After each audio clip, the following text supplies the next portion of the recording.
I'm Jack Thiel. I'm the APAC commercial lead at Mayday and very fortunate to be trusted as the host for these sessions throughout the series. I'm an accountant by trade. I started my career with PwC and spent a fair bit of time as well in local accounting and advisory firms, very much at the height of Xero's growth, to be fair. And for the last 5 to 6 years, I've been fortunate to work in and around the accounting tech industry and that side of things. I find it extremely exciting. I love the profession. I love to be involved in it. I love to be working with accountants on a day-to-day basis, but I also love tech, so it's a nice blend of the two. And for those who don't know Mayday, we're for larger Xero businesses and larger Xero users. The majority of our customers have in-house finance teams and multi-entity businesses or Xero groups. We automate different month-end tasks, such as intercompany recharges, cross-entity bank reconciliations, and managing intercompany loans as well. We have over 220 5-star reviews on the Xero App Store. We recently won Emerging App of the Year and are thrilled about the opportunity to be supporting such an amazing customer base. Hopefully, a few of you who are tuning in today as well. Interestingly, though, in listening to our own customers over the past few years, we've learned that a lot of them are still dealing with the uncertainty or the question around, is Xero still the right system for me as a business? Can I stay on it? Can I scale with it? If yes, how long for? Is that an indefinite decision, or is it inevitable that at some stage I'm going to grow up and have to leave the Xero ecosystem? The nature of that uncertainty then often leads to people acting sooner than they need to. We all know that the ERP move is incredibly expensive. In our webinar a couple of days ago, one of our speakers was quoted 160 grand, basically just to get the process started before we start to talk about the annual user fees, which are upwards of $5,000 per person. So it's an expensive process. You don't want to make it accidentally. You don't want to go through it if it's not what you need to do. And so we want to provide a lot of the content and education around this space, see how far you can go with Xero, show the precedent that is there, and speak to people like Michelle, Scott, who are in these positions, who have worked with clients who have done it themselves and made Xero work for relatively large businesses. Of course, it's not just about busting the myth that you can't grow on Xero. It's not also about overcorrecting and replacing one myth with another. We know that Xero isn't for every single business forever. We know there are situations where you might outgrow Xero, where you might need an ERP for some other reason. So we try to address that as well in the conversation today and throughout the series. So before I go any further, just to get a little bit of an idea as to the kinds of people who are on the call today, I'm just going to throw up a very quick poll. I did have another poll that I'd been putting up, but hopefully now I've got kind of both going up at once. I don't know if you can see that there. So we've got, do you currently use Xero and how many entities are in your group? Great, thank you for responding to that nice and quickly. As with every session so far, everyone's been on Xero, which is cool to see.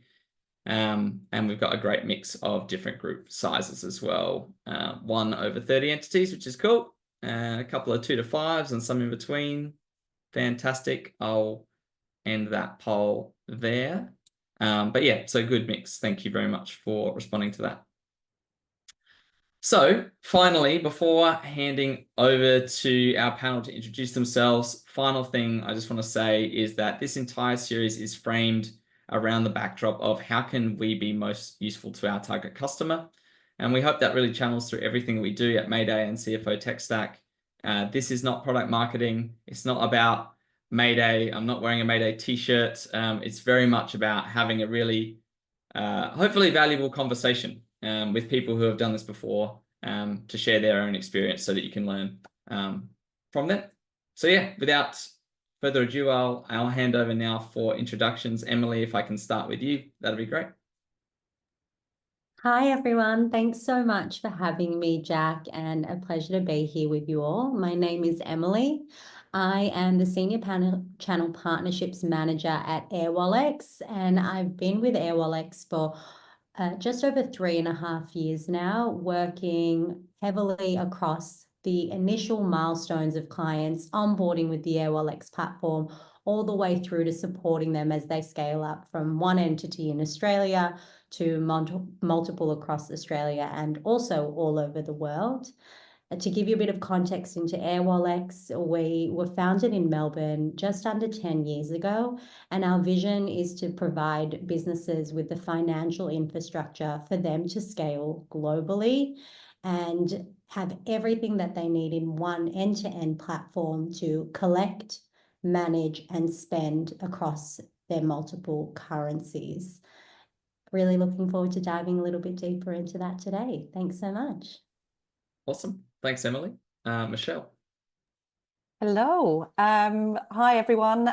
Thanks for having me, Jack. I am the founder of Lantern Partners. Lantern Partners is a fractional CFO advisory business, and we work with founders of startups and scale-ups by supporting them in their growth through commercial and strategic finance advice. So we've been operating for over a decade now. I actually didn't know that Airwallex was almost at a decade. That's pretty cool. So over that time, there's really not much that we haven't seen, particularly in that scale-up space. Our customers are generally headquartered in Australia, but the vast majority of them are operating overseas in some sort of capacity, whether that's just trading overseas, some customers overseas, or actually fully fledged entities overseas as well. So, FX management and also that broader kind of spend management is a topic very close to my heart. Brilliant. Cool. Well, look forward to digging into it. Scott. Yeah, hi all. My name's Scott Martin. I am the head of finance at XYSense. I've been with XYSense for about 2 years now. We are a hardware and software company that sells to large enterprises globally.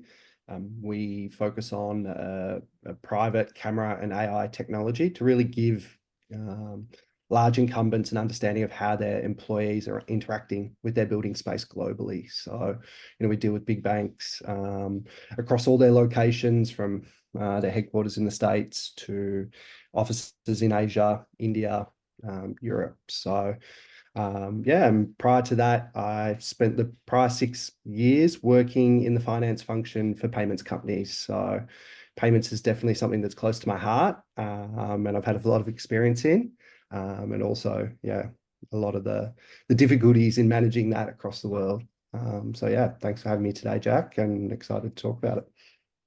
No worries. And I'll just, before I ask you the first question to kick off the conversation, I'll just remind everyone, Q&A is there. So please, we've got some awesome panelists here. Very happy to help answer your questions. So if you're dealing with this stuff, you've got any specific questions, detailed questions, absolutely throw them at us.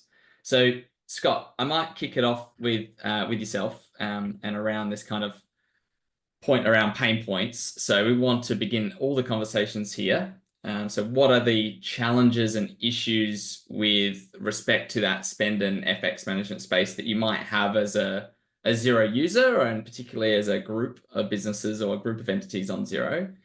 So maybe if you can frame up, what is spend and FX? Like, what are we talking about here? What kind of area of the business is this related to? And then, what are kind of some of the key challenges that maybe you had or you're aware of that people might be dealing with? Yeah, sure. So I think the way I look at it when I define it is, how do we manage cash from the invoice to customer to the payment to vendor? And, especially now we're seeing a lot of companies in the global, working with customers globally or different entities and vendors. It's about managing that cycle, and it's a circular cycle. It kind of never ends. And there's a really core process in between that the finance team manages and facilitates in ensuring that, we have the right cash, we have the cash in the right place at the right time in the right currency to be able to, ensure that business doesn't stop. And I always tend to think about it as, that's kind of the lungs of the business. You don't know, you don't really think about it, and businesses don't think about it, but it's something that takes quite a lot of work behind the scenes to be able to manage. And so where do things start to get hard for a business and they need to start, I mean, what would people probably be dealing with when they start to think, do I need to go to an Airwallex or another solution? What are those pain points? What are those issues that they're you're Yeah, dealing with? so I definitely think it's when you're looking at customers that are both customers and vendors that are outside your local region. So if we're talking about Australia, you're dealing with people outside of that, companies outside of that. Whether you've got those entities in those local regions as well, that's something that obviously you need to focus on, and how you move cash between those entities.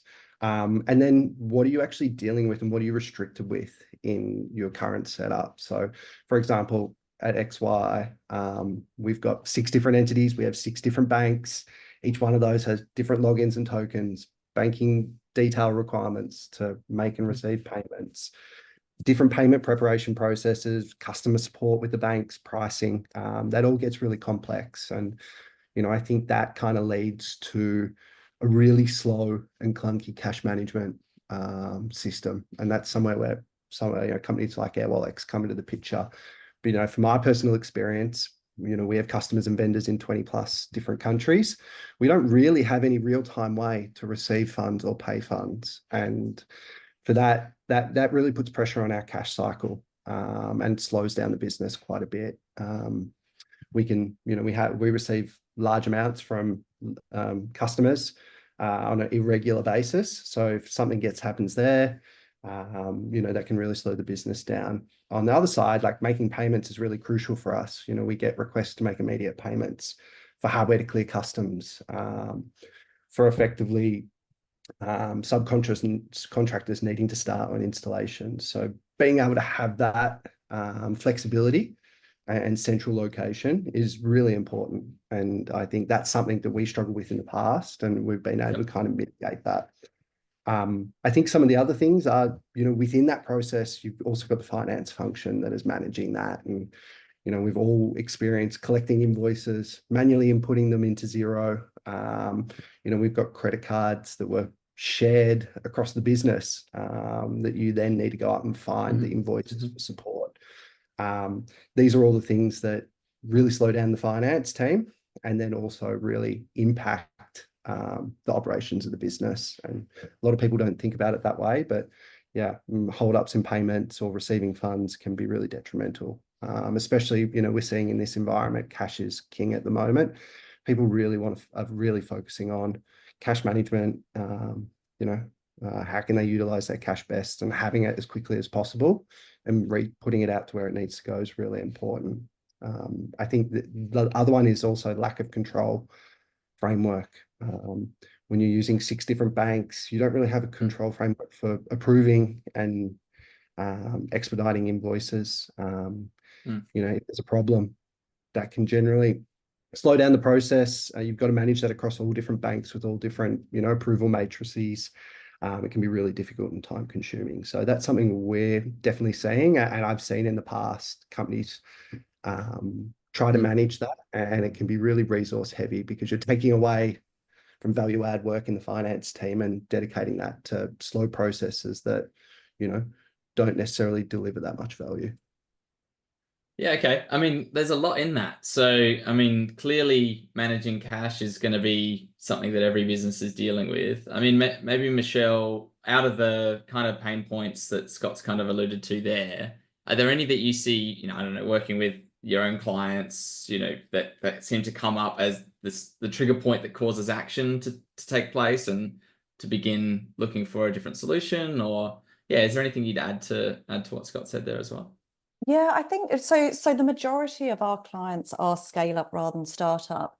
And I think, historically, we were finding these pain points really coming with the scale ups when they were, they've been established in Australia and now they're trying to move overseas. What we are finding is that for our clients, they're coming up against these issues sooner and sooner in terms of their maturity and growth cycle. And the one that is particularly challenging for most of our clients is really just that compliance around bank accounts in different locations, just the regulations involved in setting up bank accounts and transacting. We have clients that are both incorporated in Singapore or incorporated in Australia and have dealings in Singapore, that with the their equivalent of the big 4 banks, there's an awful lot of in-person wet signatures, all of that kind of thing, which is really problematic when you've got the majority of the team or the signatories in the account just not based in that country. And so, we're finding that clients are needing that earlier and earlier. We're working with a PR agency at the moment who they only just had their first birthday, but they've got clients in the US, in the Middle East, in Singapore. And so they've had to deal with that FX issue and kind of when do they open bank accounts? How do we move money? How do we get people paid in those different territories? And how do we receive money in different currencies? Just that really basic stuff very, very early on. And then I think just the expectation around having a frictionless flow of processes, regardless of which country or territory you're in. That's something that we've found a lot of clients are, looking to us to provide guidance on at a much earlier stage than has been our experience in the past. And I guess past is sort of 5 years plus now. But yeah, it's a very live issue, and it's one that when we talk about cost, you can easily get caught up with, the hard cost of the cost of FX transactions. But as Scott said, it's also the opportunity cost of what are your people spending time on? Most of the businesses that we're working with don't have in-house finance teams. They've got a bookkeeper, which is, probably outsourced. So it's actually the founder whose time is caught up with a lot of this process and administration. And, that's an incredibly expensive resource to have worrying about things like this.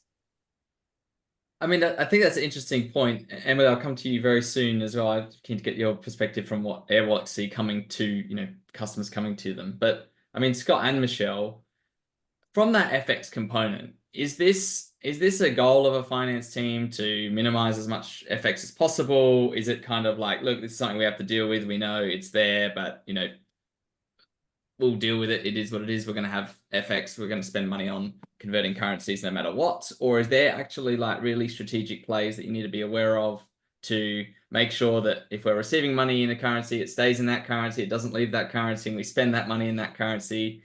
Are there different levels to this conversation as well within a business? Should people be thinking about this? Or is it like, please just don't worry about it. The cost is marginal. Let's just move on and run an efficient business and worry about growth? The cost is never marginal. Yeah. I think, to add on to what Michelle said there, it varies, right? You really need to you need to take a risk-based approach kind of relatively quickly and look at what are our processing volumes and the size of transactions, and kind of look at the impact. Sometimes the opportunity cost of doing something else will outweigh that. But yeah, you have these platforms out here now that, you can move away from banks and kind of understand that there's a flat rate across these products. And that gives you some confidence to be like, cool, I know that's in a competitive rate and that might be as close to the best I get. I'm going to go and focus on something else, and we can come back to streamline that in the future. Yeah, cool. Awesome. Yeah. Michelle, did you want to add to that?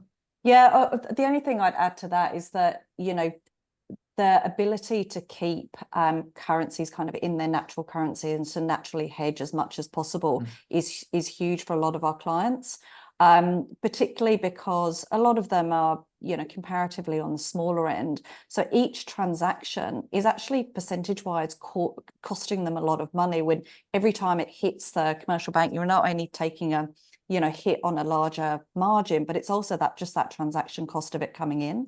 So if every single transaction is going to come in and get converted, it does get really expensive.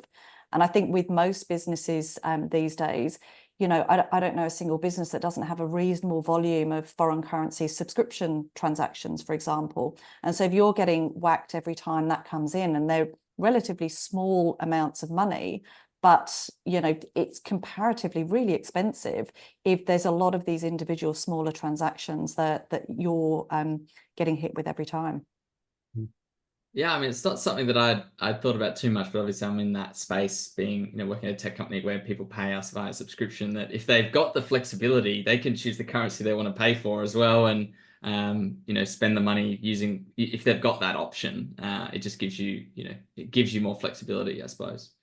And Emily, I might come to you now. Like, very keen to understand, from everything Scott and Michelle have said, whether or not there's any kind of additional pain points or problems that you guys find quite common out there in the market that seem to be a trigger point for needing something like Airwallex. But then also happy to kind of hear if you've got a story or two that you can kind of speak to around how they've been able to deal with those pain points and what the outcome has been on the other side. Yeah, absolutely. I think both Scott and Michelle have touched on really pivotal points around the bank account and visibility when you're expanding, and whether that is your first entity or whether that's the opportunity to expand into new markets, whether you have 6 entities and 6 bank accounts. I think that, to Michelle's point, the need to streamline this is happening a lot earlier than before. And since Airwallex was founded about 10 years ago now, our infrastructure was very much being built out. And we've since been able to expand our ability to collect, hold, and service both countries and currencies across Australia, the US, the UK, Asia, Europe, the Middle East, and well beyond that, just to call out some major examples. And so the most important thing when businesses are coming to Airwallex is to ensure that they've already got the sign up and the infrastructure that's going to grow with them, so that when they are launching into a new market, they just need to go to Airwallex to set up the relative bank account to receive payments from that customer. They don't have to fly overseas, get the bank account set up in person. They're able to do that within the Airwallex portal. I think we also spoke a lot about the cost efficiencies that come with FX exposure. And ultimately, a lot of the conversations that I end up having with customers, they don't actually realize how many hidden fees are being incurred with even not having one international transfer, but just through the likes of subscriptions. If you set up a MailChimp subscription, you're likely getting hit with some sort of FX exposure. And I could give multiple examples across Meta, Facebook ads, any web hosting services. If you're a tech platform, you might be paying for the likes of an AWS. I worked with a tech company founded out of Sydney, just 2 years old, and their growth was explosive. And as a result of that, their FX exposure also became quite explosive, and we were able to save 5 to 6 digits with our FX and transfer solutions. So often in my conversation, from the early days, the cost efficiencies we could achieve through our FX and transfer solutions were very visible. But we've since expanded our software functionalities out. And so now we also have the ability to support with streamlining some of the admin associated with traditional banking. So I'm talking any example where you've had to contact your bank and you kind of just have to put your hands on your head because something is not working smoothly, whether that be getting a new corporate card spun up for a new team member that's joined or a new team, whether that's been chasing up your team member to submit the receipt for the coffee that they took the client out for, and whether that be having to, for some reason, manually scan an invoice and send it to an inbox and then collate it thereafter. We've since expanded out our expense management and also accounts payable functionalities to not just provide businesses with cost efficiencies, but also time efficiencies. So the platform's really evolved into cost savings and time savings, which has been extremely powerful for businesses that have come to us at their startup stages all the way through to scale up as they expand their team within Australia and overseas, as well as their client base. I think that's good. That's a good transition point as well around separating the conversation from FX and spend management, because I think for the first part of this conversation, we've touched on kind of the need for managing money in different currencies and the benefits of that. But now if we transition to that efficiency piece, because, I think no matter who's listening in here, how many different currencies you're dealing in, where you're managing your money, what currencies your customers are paying in, so long as there's some spend management that's happening, if there's opportunities here to be more efficient, then I think it's worth us kind of covering that in a little bit more depth. So Emily, you kind of alluded to expense management, AP management. I assume this is also where, the integration with Xero and things like that can be quite helpful. Can you talk us through a little bit more what that kind of encompasses, or what I suppose, from an efficiency standpoint, people might be able to expect if they don't have a good spend management situation at the moment?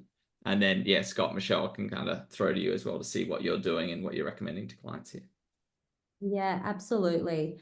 I think this is probably the most under-addressed area when I speak to clients. To Michelle and Scott's point, there's so much more important work that needs to be done in order of priority, not importance necessarily, in terms of the governance, getting the bank account set up, making sure that the payments are going out to suppliers smoothly, making sure the collections for customers is done in the best possible experience for them, and making sure we get funds as quickly as possible. That often we're using, the old school spreadsheet to track expenses, or manually jumping into Xero and using your personal card and requesting reimbursements, or you might have a very fragmented sort of expense management system. I can't tell you how many examples I've had from 100+ people companies that are all sharing the one card, and they sneakily just send a screenshot and say, please delete this after once you've used it, and make sure you save the receipt so I can submit it. I think that it's firstly probably helpful to provide a bit of context on what Airwallex offers. We basically have a corporate card functionality where you can instantly issue multi-currency cards. So there's no admin associated with issuing a card. That encourages and empowers teams to make the expense, to pay for the expenses they need to pay for, whether that be a subscription or a team lunch. And then we've built out a corresponding expense management system that basically tracks all of that. And that all ties back into Xero. So our integration offers that one-stop solution to streamline also the accounting processes. And I think that has just saved hours of time for a lot of our teams as soon as they implement it. I'll also just add one more point, because this is probably one of the most exciting parts of my work with these clients through our expense management solution. It's not only supporting the finance teams, but it's also supporting the employees on the other end. I'm sure we've all faced really painful reimbursement experiences where you're battling with a clunky old system and you're just trying to load the receipts in. Like for me, I use our Airwallex cards myself, and anytime I need to submit a reimbursement, it's so streamlined. And so I know that our clients that are using it are feeling that same way. And then I know that I've coded everything correctly because we've got that Xero integration, pulling the correct chart of accounts, and everything's just feeding back in for the finance team in a super streamlined manner. Awesome. Thanks, Emily. And Scott, I'm kind of keen to understand how much of that process have you guys implemented, or how much of the spend management component is already in place? Yeah. So I think maybe quickly, Michelle sort of touched on this before, but like the best way to reduce your FX cost is not to have FX. And, obviously we're not going to be able to do that because we do need to make payments. But the way to reduce it as much as you can is to have really strong spend management. And that's understanding, ahead of time what's coming in, making sure those invoices and receipts are being processed through the spend management as efficiently as possible. It's about building a really good data set of where you're spending your money and where is it coming from. And then what we're seeing with, like, for example, Airwallex and other companies is effectively insights being drawn from that to be able to tell you where and when and what currency you need those, you need funds in, and having that forecast or that visibility allows you to be efficient with your FX. You're not moving something somewhere for one currency and then realizing you don't need it and having to move it back and incurring kind of like a double hit in FX fees. So spend management is really the base and the structure for having a really efficient cash framework for your company or your entities. And I mean, Michelle, I know this is, I mean, we're getting towards the pointy end of the discussion today, and to be fair, we haven't had too much to do with from like a Xero perspective, which is fine. I think, a lot of this stuff is happening maybe as part of a finance function, but maybe, the part that crosses over with Xero might be limited. But do you see any reason why a business can't keep their spend management, their FX management going kind of indefinitely whilst running their accounting through Xero? Is there a point where these two paths cross and for some reason Xero is no longer going to be the suitable accounting platform for these businesses? Look, to be honest, from our perspective, for our clients, we haven't hit that point yet where spend management is a reason for moving to an ERP system. And it's got beyond Xero. I think that actually it's probably the other way around, is that there's other reasons that are pulling you in the direction of the ERP, and your spend management is getting dragged with it, but you're actually losing some of the functionality as you're doing that. So that's probably more the situation that we see, because there just is, I mean, the great thing about Xero and, a lot of most of the apps that sit within the infrastructure is how flexible and intuitive and useful for fast growing businesses that it is. I mean, just touching on the cards, for example, we use it at Lantern as well as for our clients, and just the ability to have, particularly when you're traveling, to be able to spend without having to flick through different cards in a natural currency it's a game changer. And the fact that you can get a physical card as well as a virtual card, because God love hotels, they still won't accept the virtual card when you go and check in. So all of that stuff is really, really helpful. I think there's a broader point as well that sort of Emily sort of touched on, and I know for us is really true in terms of all of the tech platforms that we are using, is that all of the tech platforms evolve. Like Airwallex, when we first started using it, didn't incorporate any of the spend management and approvals and workflows and all of those kind of things. And so I think it's actually really important that for any, whether you're on the finance side or whether you're a founder, is actually just making sure that you're keeping up to date with the evolutions in the technology, because it does change. And some platforms are better than others at responding to client needs, but they all change. And sometimes, to the detriment of it, because they've streamlined and focused, and some are just getting broader. But I think the danger in the assumption that the way that you've used a platform is always the way you use that platform is something that I think is worth touching on, particularly in the Airwallex case, because it has changed quite a lot since we've started using it. That's absolutely. a really great point. And if I just add one thing to that as well, I think it's all based on our client feedback that we've gotten, that we've really been able to hone in and build out. Outside of FX platforms being our bread and butter, we've built the corresponding software solutions alongside that. And so I think that's just a really, really great point. Yeah, and I totally agree when it comes to the flexibility when we're having that conversation around Xero plus apps versus ERP, that the ability to have tools that evolve, that you can choose from, that if they don't go down the path you want them to go down, that there's often going to be someone else who takes that place and you can swap over to. I mean, along with this conversation, I mean, we don't have any questions in the Q&A yet, so I'm just going to throw a question at you, maybe Scott, in the meantime, around the management of money through a tool like Airwallex, but then also the need for, a Big Four bank or equivalent in the relevant region that you're doing business. So we've spoken about the benefits of something like Airwallex and the need for it, to be able to spin up a card in another currency quickly, to be able to give it to a remote employee very quickly, versus having to kind of get someone to fly over and sign some paperwork for it. But what are there situations too where we're still going to need that physical presence that, I don't know, can an Airwallex provide, or is there a point where no, you do need both of these and you need to manage both these relationships?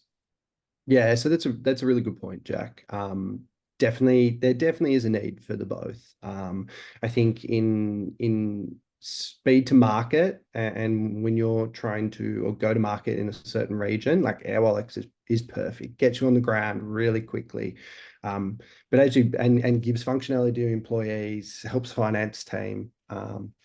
That's really important, right? And then as you build in that country, you still need to mitigate risks, and that's not just between payment platforms and banks. It's like between banks and banks in the same region. We saw recently last year, which was probably the bane of my existence for a few months, was the collapse of SVB, and they were our banking partner, and Airwallex actually worked in the opposite way. Airwallex kind of really took over us being able to manage our cash in that region while there was uncertainty.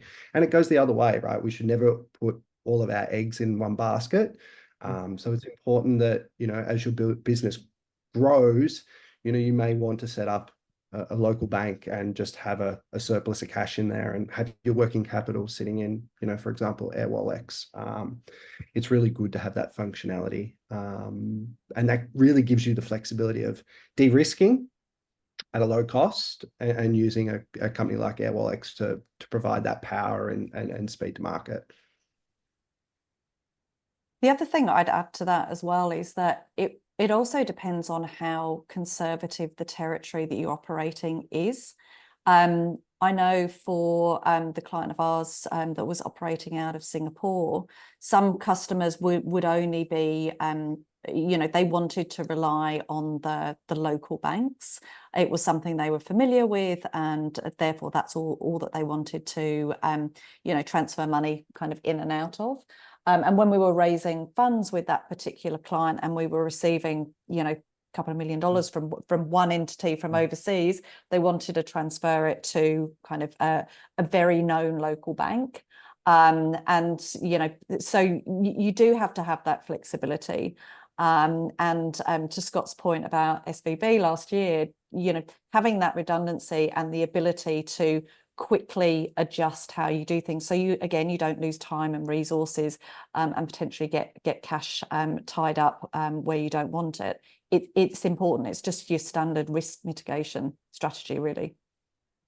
Yeah, absolutely. No, thanks, Scott. Thanks, Michelle. I think that hopefully, that was valuable for me to understand kind of where you both sit on that.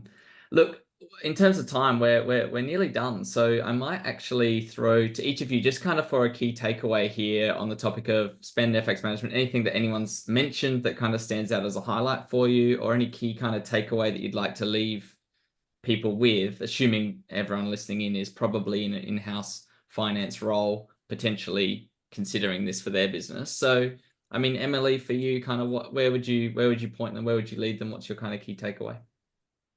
Yeah, I think the biggest thing is all it takes is typically a 10-minute discussion to really look at how things are set up and try and understand what are the areas that can be streamlined. Is it cost efficiencies that can be achieved across any sort of international payment or collection that you're doing either between your own entities or between collections from your customers or payments to employees who are based overseas?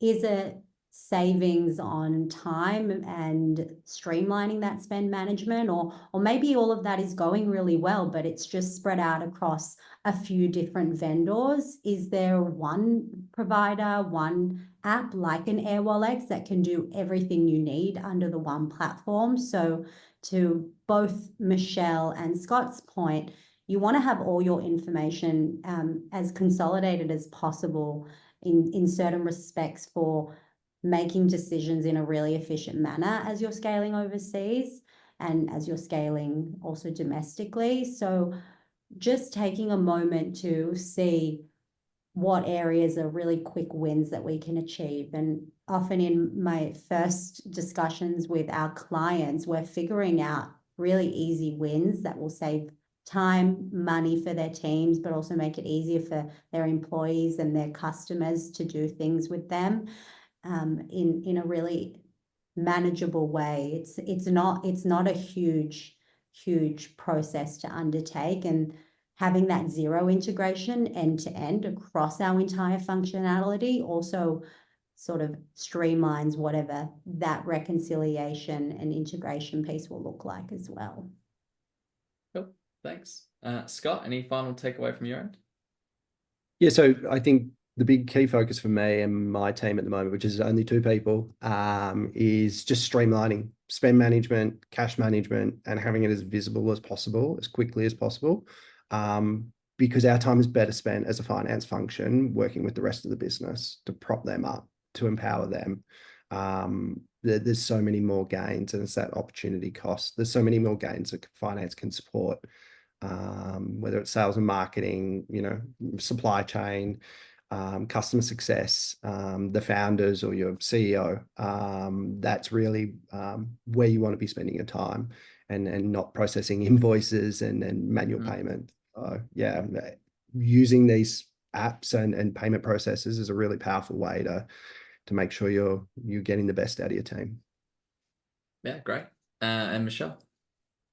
I was going to do opportunity cost. I think the key takeaway for me, and it's more of a general point than specifically Xero and Airwallex, but I think it's just the importance of finance teams and businesses keeping up to date with the evolutions in the platforms they're using, and also what new platforms are available to achieve what you need to in terms of business objectives, because it is constantly changing. And honestly, that's the thing that keeps me up at night. It's just, what have I missed? So just making sure that you're carving out that time to stay up to date with what's happening is really important. Awesome.